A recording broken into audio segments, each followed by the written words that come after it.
Hello students of class 8th. Good morning. We have learned in exercise 2.2 question number 1 to 10. Now today we will learn question number 11, 12 and 13.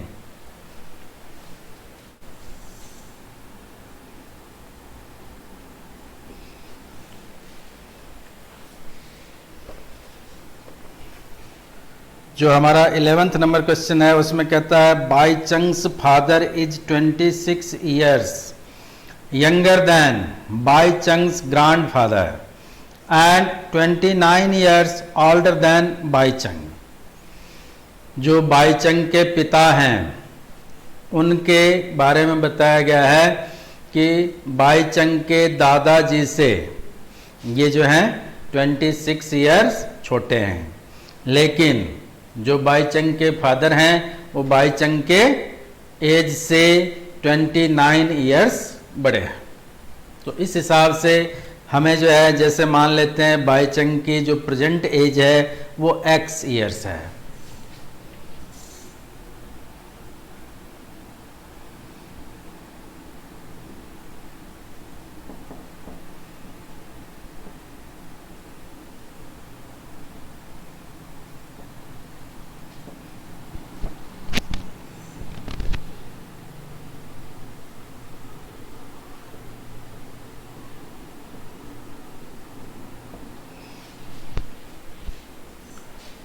अब जैसे by चंग का जितना as है उससे पिताजी की जो एज है वो 29 ईयर्स ज़्यादा है।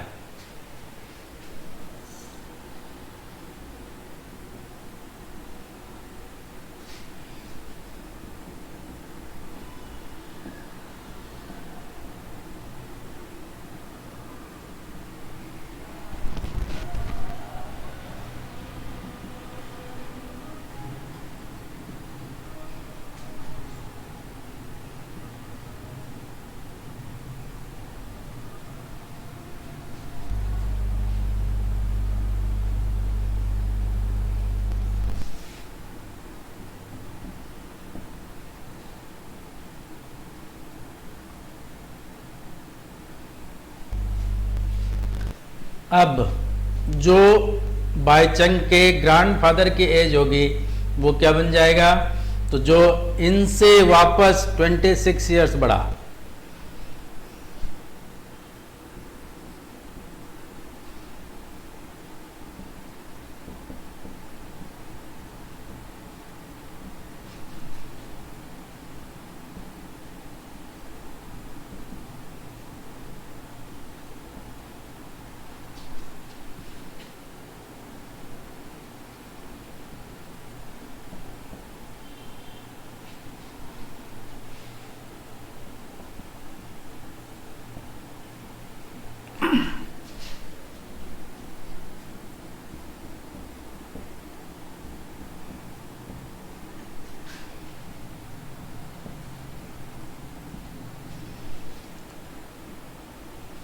अब देखिए बाई चंग के जो खुद का एज है उसको हमने मान लिया x ईयर्स।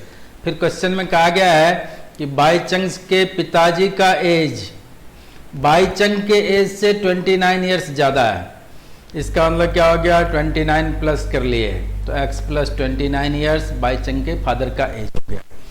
और जो उसके दादाजी का एज है वो उसके पिताजी के एज से भी 26 ईयर्स ज़्यादा है।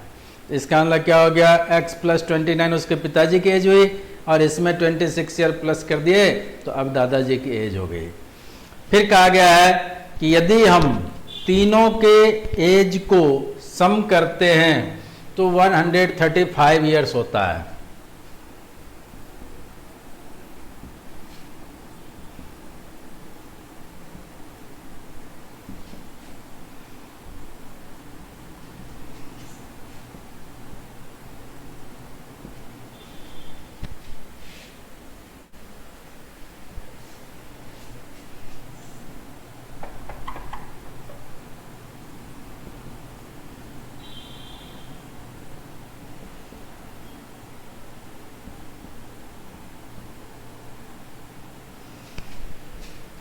अब देखेंगे कि जो बाईचंग का एज है वो x है, उसके पिताजी का एज क्या है, x प्लस 29 है, और दादाजी का एज है जो x प्लस 29 प्लस 26 ईयर्स है। इन तीनों को यदि हम सम करते हैं तो इक्वल में लिखना है 135।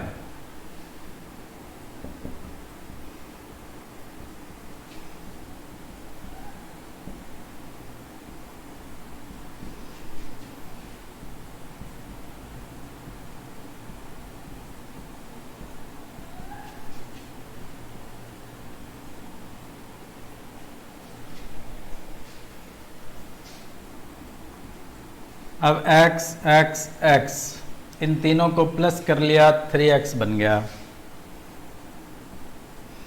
फिर देखिए 29 और 26 इन तीनों को यदि प्लस करते हैं तो क्या देगा, 29 प्लस 29 58, 58 प्लस 26 84 इक्वल में 135। अब अपने पास जो ये 84 है इसको उठा करके राइट साइड में ले जाएंगे, अर्थात ट्रांसपोज करेंगे।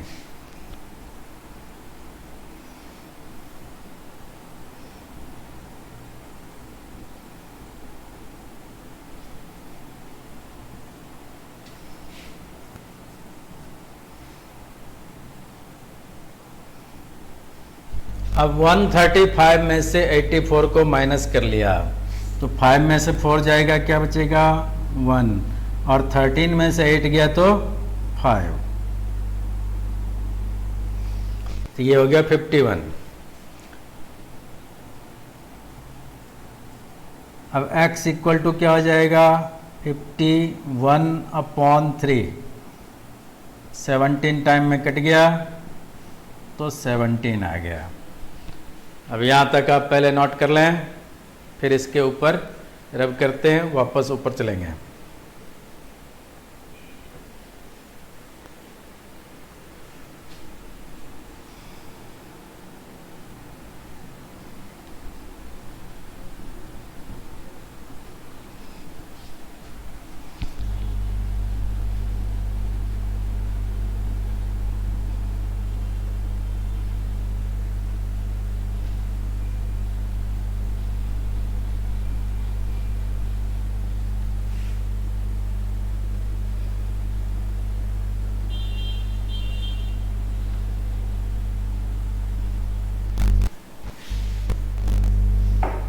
अब देखिए x का वैल्यू आया 17, तो x किसका परसेंटेज माना था हमने, बाईचंग का।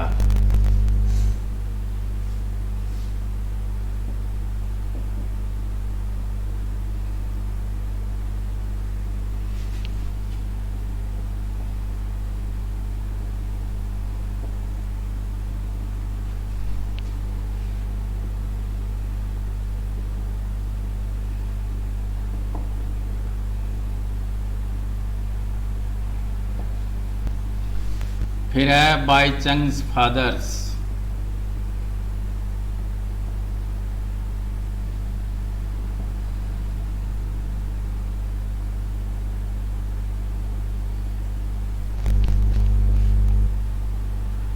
इसको हमने क्या माना था, x प्लस 29,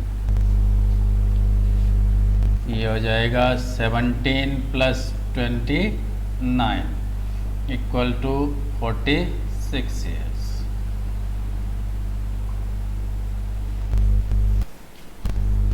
फिर है ग्रैंडफादर्स एज।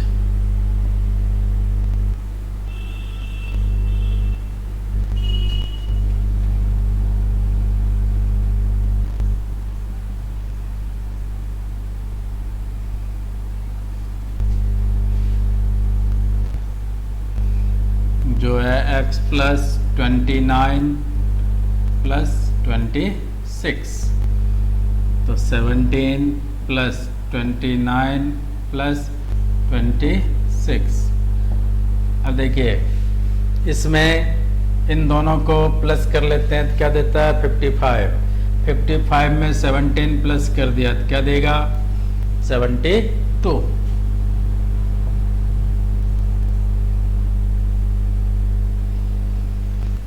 इस तरह से हमारे पास तीनों का प्रेजेंट एज फाइंड हो गया। अब यदि इसको आप प्लस करते हैं तो देखिए 72, 46 और 17, तो इनको यदि हम प्लस करते हैं तो क्या 135 दे रहा है? तो देखेंगे यस। जैसे इसमें हमने इसको प्लस किया तो क्या देगा? 118 यानी 118, और 118 में 17 को प्लस कर लिया तो 135 हो गया। अब हमारा 12 नंबर क्वेश्चन है जिसमें दिया हुआ है 15 years from now रवी's age will be 4 times his present age. आज कहा कि आज से 15 साल बाद में रवि की एज जो है अभी वाला जो एज है उसका 4 गुना हो जाएगा। तो कहा इसका प्रेजेंट एज क्या है?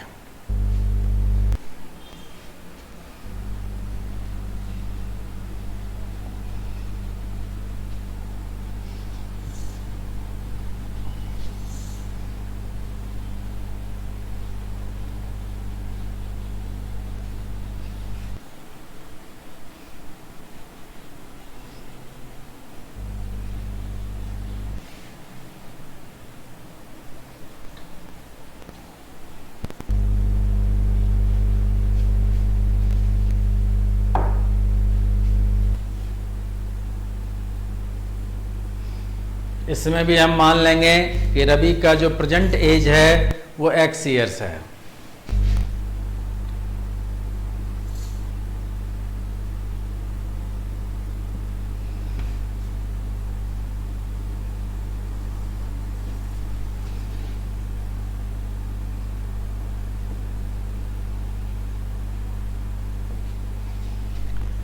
अब देखिए फ्रॉम नाउ, तो फ्रॉम नाउ या फिर लेटर या आफ्टर, ये सब चीज यदि लिखा आता है इसका मतलब हो गया बाद में। तो कहता है 15 years फ्रॉम नाउ।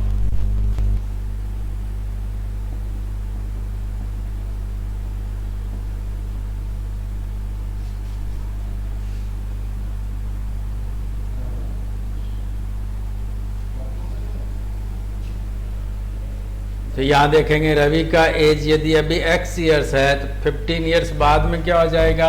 x + 15।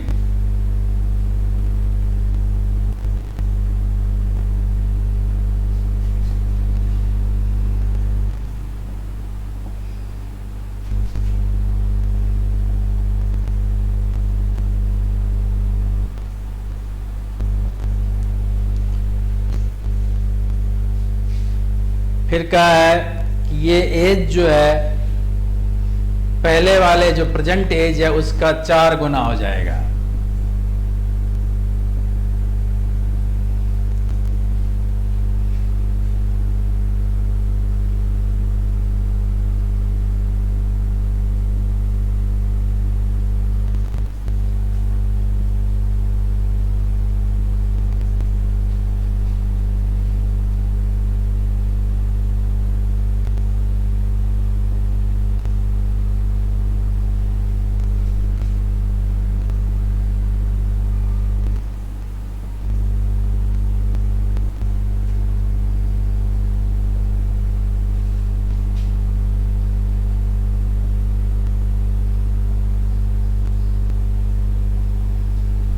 अपने पास प्रेजेंट एज x है तो इसका 4 गुना क्या होगा?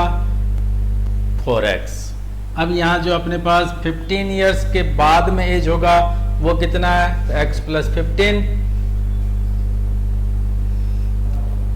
x + 15 इक्वल में हो गया 4 टाइम।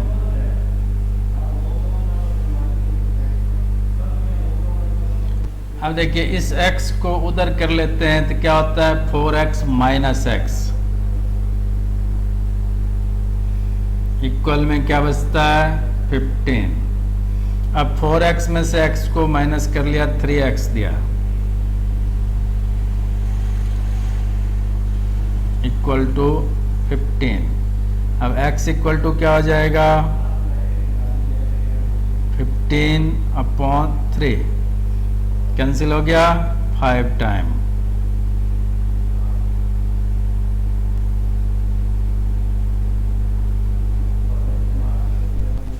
तो ये जो है परसेंटेज x ईयर्स माना था, तो कितने ईयर्स आ गए 5 ईयर्स, ये इसका आंसर हो जाएगा। अब देखिए अपने पास 13 नंबर क्वेश्चन है, इसको आप जब तक नोट कर लें।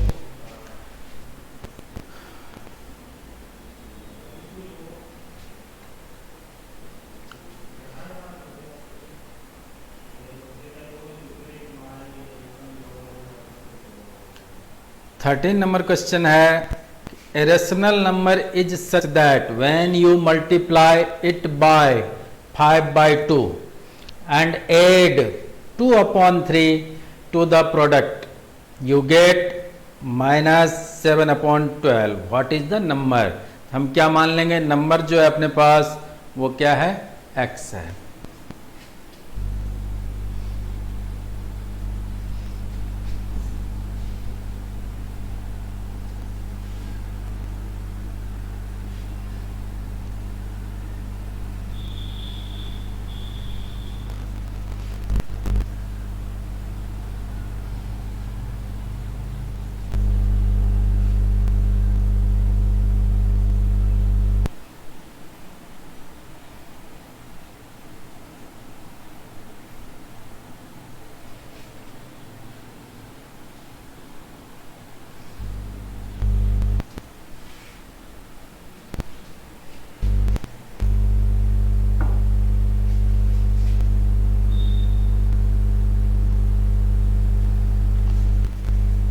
A rational number is such that when you multiply it by 5/2, तो क्या है कि एक रेशनल नंबर है, उसको हम क्या मान लेंगे, x।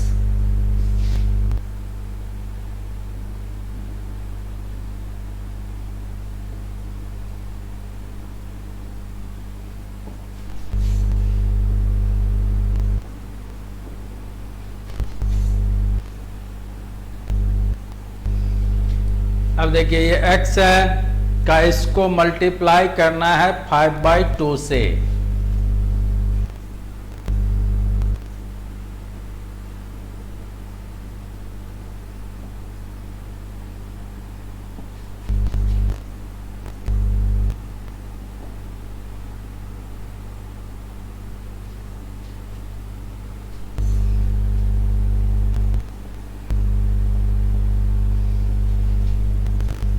देखिए इसमें 5/2 यदि हम मल्टीप्लाई कर लेंगे तो क्या देगा, 5/2 into x equal to 5/2x। अब जो है का इसमें फिर ऐड करना है 2/3।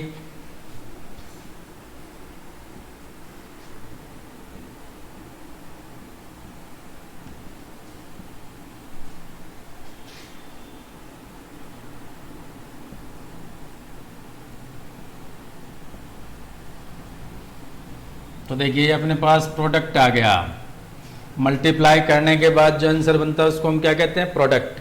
तो क्या इस प्रोडक्ट में 2/3 ऐड करना है।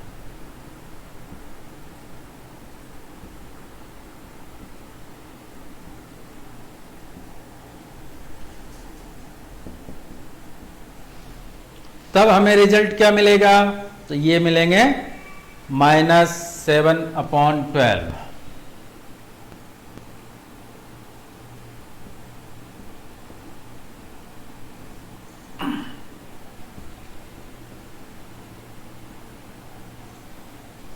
इसका अर्थ हो गया इसके इक्वल में -7/12 लिख देंगे। अब देखिए ये जो है इसके साथ कोई x नहीं है, तो इसको हम क्या करेंगे, राइट साइड भेज देंगे। तो 5/2x ये लेफ्ट साइड में रह गया। इधर राइट साइड में पहले अपने पास -7/12 है। अब इसको इधर लाएंगे तो ये प्लस का क्या बन जाएगा, -2/3। अब जो है 5/2x इसका एलसीएम लेंगे तो क्या देगा, 12। अब जो है 12 से 12 में डिवाइड करें, क्या देगा 1। अब देखिए 1 को -7 से इंटू कर दिया तो -7। फिर है 3 से 12 में डिवाइड करना है। अब ये साइन पहले लगा लेंगे हम। तो 3 से 12 में डिवाइड करें 4 टाइम जाएगा, 4 को 2 से इंटू कर लिया तो क्या हो जाएगा 8।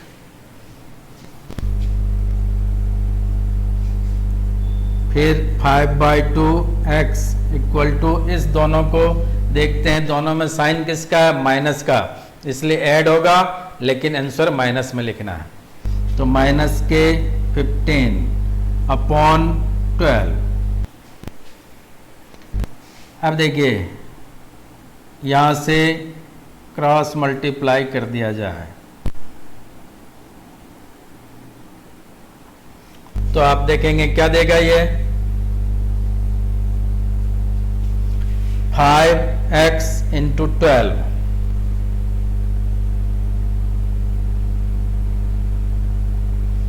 और इक्वल में -15 × 2।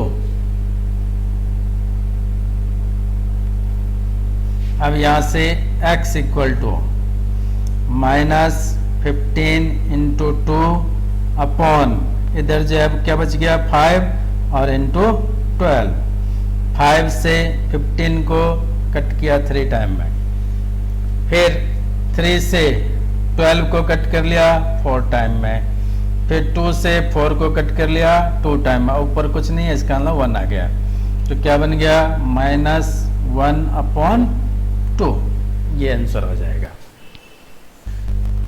तो ये आपके 11, 12 और 13 ये 3 क्वेश्चन है। फिर अपना जो है 14, 15, 16 इसके जो अगला वीडियो होगा उसमें बताया जाएगा। Okay, thank you.